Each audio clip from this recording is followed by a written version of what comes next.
बिस्मिल्लाहिर्रहमानिर्रहीम अस्सलाम वालेकुम। तमाम दोस्त कैसे हैं? उम्मीद करता हूं बिल्कुल खैरियत से होंगे और बिल्कुल ठीक होंगे। दोस्तों, आप मेरा यूट्यूब चैनल सलाम पाकिस्तान देख रहे हैं। मैं आपका होस्ट समी चौधरी हूं। दोस्तों, आपके सामने दो बड़ी अपडेट्स रखनी हैं, जिनमें से एक अपडेट तो बजट के हवाले से है कि आज वो दिन है जब बजट पेश होना है। गालबन जुमे के बाद 3 बजे के करीब बजट पेश होना है। इस हवाले से तनख्वाहों को लेकर सरकारी मुलाजमीन की जो तनख्वाहें हैं वो किस हवाले से उनकी बढ़ोतरी कितनी होनी है, क्या क्या मामलात हैं, उस हवाले से भी अपडेट है। और दूसरी बड़ी अपडेट ये है कि मकसूद चपड़ासी, जिनकी गालबन 7 जून को दुबई के अंदर डेथ हो गई थी, गवर्नमेंट की जानब से, दुबई गवर्नमेंट की जानब से उनका डेथ सर्टिफिकेट भी जारी हो चुका है। लाहौर स्पेशल कोर्ट के अंदर अब क्या मामला तय पा रहे हैं, अब इस केस को किस तरह से हैंडल किया जाएगा और क्या क्या उसके कानूनी राय हैं और क्या क्या मामलात हैं, इस हवाले से भी अपडेट हैं। दोस्तों, वीडियो शुरू करने से पहले आप लोगों से दरख्वास्त है कि हमारे चैनल सलाम पाकिस्तान को ज़रूर सब्सक्राइब करें और साथ बेल आइकन को भी दबा दें। दोस्तों, मुकम्मल मालूमात हासिल करने के लिए हमारे इस वीडियो को पूरा एंड तक देखें, इससे आपको पूरा नॉलेज और पूरी मालूमात मिलेगी। अब बात करते हैं दोस्तों बजट के हवाले से।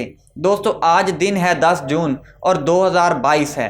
दोस्तों, आज ही वो दिन है इम्पोर्टेड हुकूमत ने जिस दिन बजट पेश करना था, और इसी दिन तक, मेरे ख्याल में इसी दिन तक एस्टैब्लिशमेंट और मुक़्तदिर हल्के इसी दिन तक रुके हुए थे कि वो इस इम्पोर्टेड हुकूमत को इलेक्शन की तरफ जाने से रोक रहे थे, या फिर इम्पोर्टेड हुकूमत खुद इस मामलात में रुकी हुई थी कि इलेक्शन की तरफ अब उन्हें नहीं जाना, तब तक नहीं जाना जब तक बजट पेश ना किया जा सके, और आज बजट के बाद हालात सुधरना शुरू हो जाएं।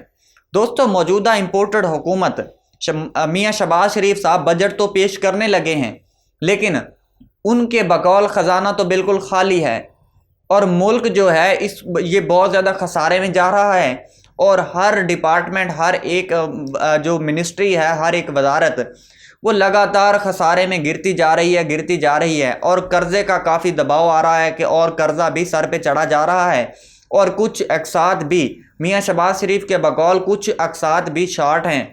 कुछ जो किस्तें हैं सूद वाली, जो कर्ज़े की जो मद में जो अदा करनी होती हैं अक़सात, वो भी शार्ट हैं, और IMF का भी पूरा दबाव है पाकिस्तान के ऊपर। पाकिस्तान की मौजूदा इम्पोर्टेड हुकूमत IMF के सामने घुटने मुकम्मल तौर पर टेक चुकी है। पेट्रोल ख़रीदने के पैसे नहीं हैं, महंगाई को कंट्रोल करने के लिए पैसे नहीं हैं, कुछ भी ऐसे मामलात नहीं हैं कि जिससे ये हुकूमत एक स्मूथली चल सके।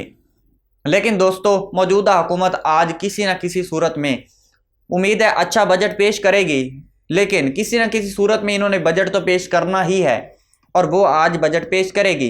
देखते हैं इस बजट को अप्रूव किया जाता है या रिजेक्ट किया जाता है। इनकी जो हिकमत अमली है आने वाले वक्त में, क्या क्या हिकमत अमली है और क्या क्या ये अपने लाए अमल अपनाते हैं, उस हवाले से भी हम 3 बजे के बाद देखेंगे जब ये बजट पेश कर दिया जाएगा। लेकिन दोस्तों, ख़बरों के हवाले से ये आ रहा है कि सोशल मीडिया पे और मेन स्ट्रीम मीडिया पे ये दिखाया जा रहा है, और कुछ सोशल मीडिया पे और ट्विटर पे ट्वीट्स भी आ रहे हैं मौजूदा हुकूमत की जानब से कि बजट के अंदर हो सकता है शायद ऐसा ना हो, या हो सकता है बिल्कुल इसी तरह हो, क्योंकि ख़जाना तो बिल्कुल खाली है।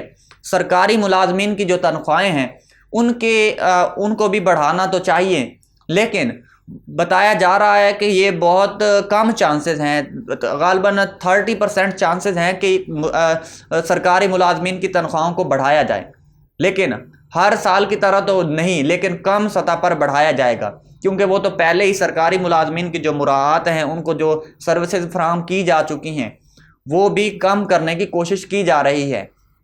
और इस बार फ़ौज का बजट कितना है ये भी अभी मुकम्मल तौर पर सामने नहीं आया।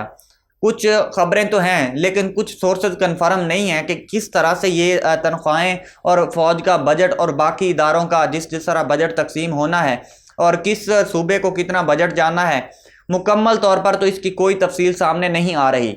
मिफ्ता इस्माइल साहब ने यह कहा है कि इस बजट के वक्त जब ये बजट पेश किया जाएगा तो हो सकता है कि इस बजट को रिजेक्ट भी कर दिया जाए, क्योंकि ये बजट उस तरह नहीं बना जिस तरह बनाना, क्योंकि इस बजट को बनाने के लिए एक बहुत लंबा टाइम लगा है, लेकिन वो टाइम लैप्स जो इन्होंने टाइम लिया है बजट बनाने के लिए, वो भी टाइम हद से ज़्यादा था, और बजट भी बताया जा रहा है कि कुछ ख़ास है नहीं। दोस्तों, अब बात करते हैं मलक मकसूद केस की।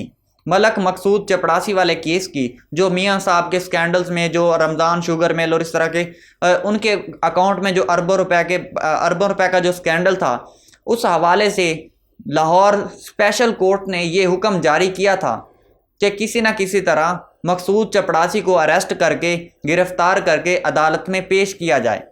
मलक मकसूद साहब के ऊपर मियां साहब की बहुत ज़्यादा नवाज़शात थी, उसको पूरी सिक्योरिटी के साथ और बहुत सारे इंतज़ामात करके उसको दुबई के अंदर भेज दिया गया था।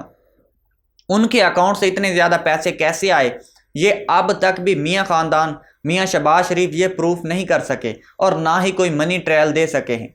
हर बात पे यही कहते हैं कि अब हमें क्या पता हमारे मुलाजमीन के अकाउंट में पैसे कहाँ से आए, हमने तो हमारा काम देखना होता है, हमारा उनके अकाउंट से कोई लिंक नहीं है। बस यही कहकर बातचीत को ख़त्म कर देते हैं और अपनी जान छुड़ा लेते हैं।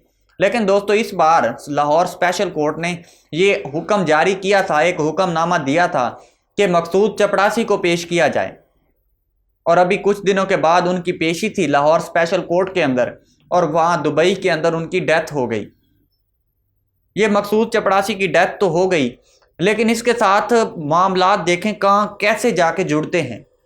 जैसे ये इम्पोर्टेड हुकूमत आई, मियां साहब की जैसे ही हुकूमत आई और इनके जो केसेस हैं वो बंद होना शुरू हो गए, लोगों की अमवात होना शुरू हो गई। ये सारा कुछ इनकी हुकूमत आने के बाद ही क्यों हुआ?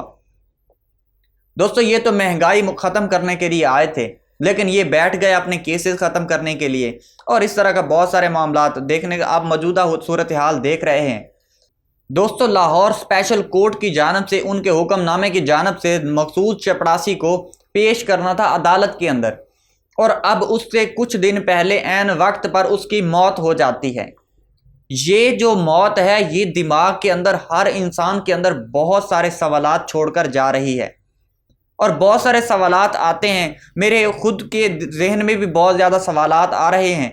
दोस्तों, असद खरल साहब ने ट्विटर पर ट्वीट करते हुए लिखा है कि फोरेंसिक मेडिकल रिपोर्ट का उन्होंने एक हवाला दिया है और कहा है कि मकसूद चपड़ासी यानी कि मलक मकसूद वल्द नियाज अहमद, उनके जिस्म पर तशद्दुद के निशानात पाए गए और जिस्म की पिछली साइड यानी कमर पर चंद सफ़ेदी नुमा मशकूक चोटें भी थीं, और उनकी उम्र तकरीबन गालिबन 49 साल थी, और वो कुछ डिप्रेशन की वजह से या कुछ अंदरूनी उनकी कोई अपनी निजी ज़िंदगी कोई परेशानी की हालत में उनकी वफ़ात हुई है, और वो उनको हार्ट अटैक आया है।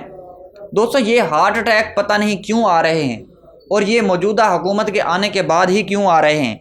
इससे पहले डॉक्टर रिजवान की मौत हो चुकी थी, उनको भी हार्ट अटैक आया था, और फिर एक गवर्नमेंट सर्वेंट हैं जो इनकी इस केस की इंक्वायरी कर रहे थे, वो भी जो ऑफिसर हैं वो भी ज़िंदगी और मौत की कश्मकश में पड़े हुए हैं। और अब ये मकसूद चपड़ासी, इनकी भी वफ़ात हो गई है और इनकी भी वजह हार्ट अटैक है। दोस्तों, ये बहुत ही ज़्यादा सोचने वाली बातें हैं, और ये बातें जो है ना, हर इंसान की, ये सवालात हर इंसान के जहन में उठ रहे हैं। मेरे ख्याल में दोस्तों, मौजूदा हुकूमत को एक इंक्वायरी कमीशन बनाना चाहिए, और इस मामलात की जो इस स्कैंडल्स के अंदर जितने भी नाम हैं, जो लोग हैं, उनकी अचानक से मौतें होना, उनकी अमवात होना शुरू हो चुकी हैं, और ये बहुत ज़्यादा इंसान के अंदर सवालात पैदा कर रही हैं। दोस्तों, इसी के साथ अपने होस्ट समी चौधरी को इजाज़त दें। अपना ख्याल रखें और अपने इस प्यारे चैनल सलाम पाकिस्तान का भी मिलते हैं अगली वीडियो में। अपनी राय का इज़हार कमेंट बॉक्स में ज़रूर कीजिए। तब तक अल्लाह हाफिज़।